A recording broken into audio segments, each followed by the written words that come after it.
Hello students, once again welcome to Bholanath Academy. In last video students we have seen ferrous alloys and its classification. In this video students we are going to see non-ferrous alloys and its classification. So first of all students, what is non-ferrous alloys? So here non-ferrous alloys students, the alloys which do not have iron as one of the main component, which do not have iron as the main components, are known as non-ferrous alloys. Understanding students? So this is the definition of non-ferrous. Non means there is a iron is not the main alloying element. Example students, here brass and bronze, alloy of copper, both are alloy of copper will be the main alloying element. Here students, this alloy of copper are called as non-ferrous alloys. Non-ferrous alloys can be classified into various types depending upon main alloying metal. Say for example students, here if main alloying metal is copper, if main alloying metal is copper, the alloy we call as copper based alloy. If it is aluminum, we call as aluminum based alloys. If it is tin metal, then we call as tin based alloys. So first students, we are going to see main alloying metal when copper is the main alloying metal.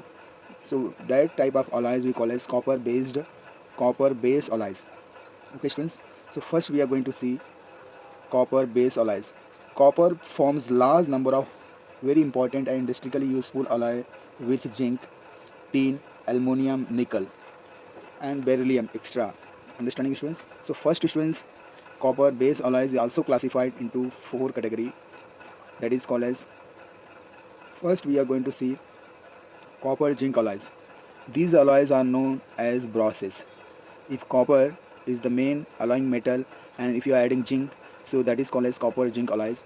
Here students, these alloys are known as brasses. Copper zinc metals, if they are present in alloys, we call as brasses, while the rest as bronze form the point of crystal structure. So here students, alpha brass, here is 70 to 30 brasses has face centered cubic lattices.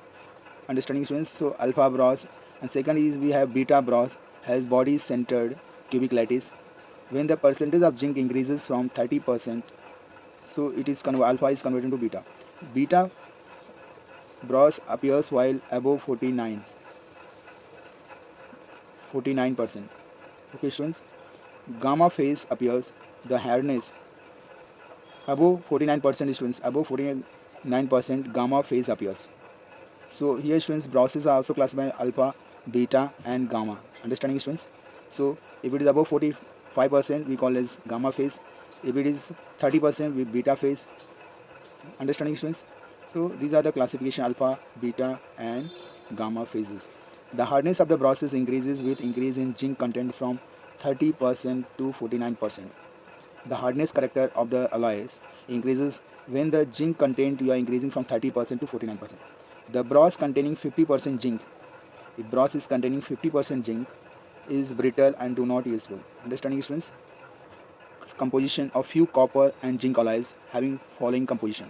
Okay students, copper and zinc alloys, here students alloy name is given. So first students we call as it is gold leaf, jewelers metal, noble brass, admiralty brass and cartridge brass. Okay students, in gold leaf students, copper is 77 to 78%, zinc is 22 to 23%, stainless is absent, aluminum is absent, other metal we are not. Only copper and zinc we call as gold leaf if they are coming in this percentage. Copper we have to 77% to 78% and zinc you have to take 22% to 23%. Now second type of copper zinc alloy we call as jewelers metals. Here students, copper will be 90% and zinc you have to take what? 10%. If you mix, it will form copper zinc alloys and the name of the copper zinc alloy will be jewelers metals. In noble brass students, copper zinc is also called brass. No? These all are brasses only. If the percentage of copper is 62% and zinc is 37% and stainless if you are adding 1%. So students, this is called as noble brass. Admiralty brass students, here copper will be 70%, zinc 29% and stainless will be 1%. So that is called as admiralty brass. Fifth brass students, cartridge brass. Here students, copper will be 60 to 70%, zinc you have to add 30 to 34%, aluminum we are taking 0.1 and here students iron is there 0.8%. Understanding? So if you make, that is called as cartridge brass. Understanding students? So this is all about the composition of copper and zinc alloys. Very important students for the examination point of view. Now students, we are going to see uses. What are the uses? Once you prepare the alloys, brass students, where we are using the brass containing 30% zinc is widely used as it is have both the strength as well as what ductility properties. So if brass is containing 30% zinc, it is very much because we useful because of the strength and ductility property. These brass used where large amount of cold work is expected. The brass containing more than 30% zinc are known as alpha plus beta brass that are already seen. They show great resistance to corrosion and can be worked at high temperature for drawing wire if you want to make the wire students. So we can use this type of process. Now students, second type of copper base alloy students we are going to see, that is copper and tin alloys. These alloys are called bronzes. This we call as copper. If it is mixed with tin, we call as bronzes. Understanding? Copper zinc we have seen, that is brass, and copper tin we call it bronzes. They are hard, tough and elastic. They show great resistance to corrosion. These bronzes are useful for various purposes from wall to statues or purposes.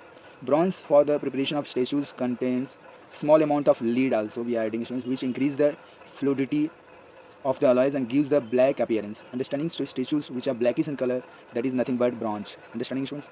A few important alloys names students we are going to see some bronze also classified: coinage bronze, second is gunmetal, bell metal, lead bronze and elastic bronze. So students, bronzes are further classified into 5 category: coinage bronze, gunmetal, bell metal, lead bronze and elastic bronze.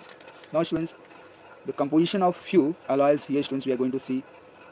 Here students, name of alloys: coinage bronze students, here copper with 95%, stainless 4% and zinc will be 1%. And lead is not there students. So this coinage composition is given students with copper will be 95%, stainless 4% and zinc is 1%. Now when you see the composition of gunmetal students, copper will be 88%, stainless 10% and zinc you have to take 2%. So this will form the gunmetal. If you want to prepare the bell metal students, the copper 75 to 85%, stainless 50 to 25%. If you mix it will form bell metal. Now students, if you want to prepare lead bronze alloys students, here the copper 80%, stainless 10%. If you mix, they will form lead bronze. Now fifth type of bronze, that is elastic bronze. If you want to prepare students, copper you have to take it 65% and stainless 5%. And here lead students you have to take 30%. In lead bronze also students, lead composition will be 10%. Understanding students? So lead is also playing very important role in lead bronze and elastic bronze. Understanding students? So these are the composition of bronzes. Now students, we are going to see third type of copper alloys, that is copper and nickel alloys. Copper and nickel are miscible with each other in all proportion in both solid and liquid state. Understanding students? The copper color of these alloy changes white with increasing amount of nickel, and alloys containing more than 20% nickel are completely white. Understanding students? When the alloy will be white in color, so that is depend upon the percentage of nickel. 20% nickels are completely white. These alloys show great resistance to corrosion, are useful for storing food product, milk product students so it is used in storing food product and milk product. Monel metal is suitable in chemical petroleum industries. Alloys these types are useful for condenser tube, condenser electrical resistance, pyrometer, pumps, so turbines blade, radio industry, extra are made up of these copper nickel alloys. Understanding students? Yes, some example I have given: German silver and monel metal. The composition students, German silver is given 50% copper, 25% nickel and 20% zinc metal. All these metals mix and they will form German silver alloys. Now if you want to prepare monel metal students, the composition 30% copper, 67% nickel and 3% manganese metal. If you mix students, it will form monel metal. All are very important alloys students. These are the alloys of copper nickel alloys students. Now students, fourth type students in copper based alloy that we are going to see, that is copper aluminum alloys. Addition of aluminum to copper increase hardness. This red color of copper changes to yellow on adding even 1% aluminum with 5% aluminum. The color of the alloy is like that of gold. It looks like gold, yellow. This is very important properties of copper aluminum alloys. The alloy containing 5% aluminum is also tough and ductile and used for cheap ornament. Very important students, we can prepare cheap ornaments with the help of these alloys, copper aluminum alloy. So copper aluminum alloys find a variety of application due to resistance to corrosion from the industrial atmosphere, sea water and number of salts in low concentration with additional small amount of iron. The hardness and costing properties improves. These copper aluminum alloys containing iron are useful for propellers. If you want to propellers, so that is nothing but copper aluminum, bearing gyres, light work, and extraordinary natural equipment is used. So these are the uses of copper aluminum alloy students. Now fifth type of copper based alloy students, that is called as copper beryllium alloy. Copper beryllium alloys. Copper beryllium alloys, these alloys containing 0.5% to 2.05% beryllium. Beryllium metal students. So copper beryllium alloy, these alloys containing 0.5 to 2.05% beryllium have good ductility, electrical conductivity, and have matching properties. These alloys are suitable for spring and contact clips if you want to prepare commutators, parts, instruments. So that is all these instruments, copper beryllium alloys are used. Second type of students, non-ferrous alloys, that is B students, aluminum based alloy. Here the aluminum will be the main alloying element. That is why we call as aluminum based alloy. Aluminium metal is very light. You know students, aluminum is very light metal, but it is weak and has poor tensile strength.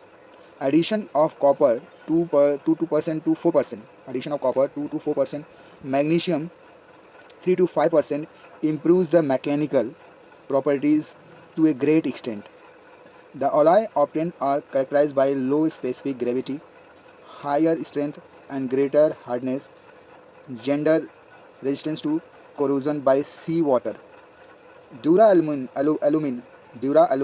containing 4 to 5% copper and a small amount of manganese and magnesium. Understand students? Dura-alumin is very useful for aeroplane frame. So students, aeroplane frame is made up of dura-alumin. Moving part of typewriters. Typewriters students, moving part is also made up of dura-alumin. Extra addition of silicon and titanium to aluminum copper alloy increase the costing and welding properties. The large number of aluminum based alloys containing copper, magnesium, manganese, titanium having various desired property for various required are known here. Okay students, so this is about the aluminum based alloys. Now students, third type of alloys, non-ferrous alloys, we are going to see, that is tin based alloys. Here the students we call it tin based alloy, that means tin will be the main alloying metal. Tin is useful for production of number of alloys such as solder type metal. Solder metal is always containing tin. White metals, bauxite metals, fusible alloys. Extra, these alloys are mainly contain stainless, lead, copper and antimony. Addition of arsenic increase the resistance of these alloys to deformation at all temperature. Bismuth is objectionable as it forms electric with tin and decrease the strength of the alloys. Understanding students? So bismuth is very objectionable. It will decrease the strength of the alloys. Understanding students? Addition of aluminum even less than 1% modifies favorably the microstructure of these alloys. So this is all about the non-ferrous alloys students. These are very important for the examination point of view. Please like my video, subscribe it. Thank you very much. Have a nice day. God bless you.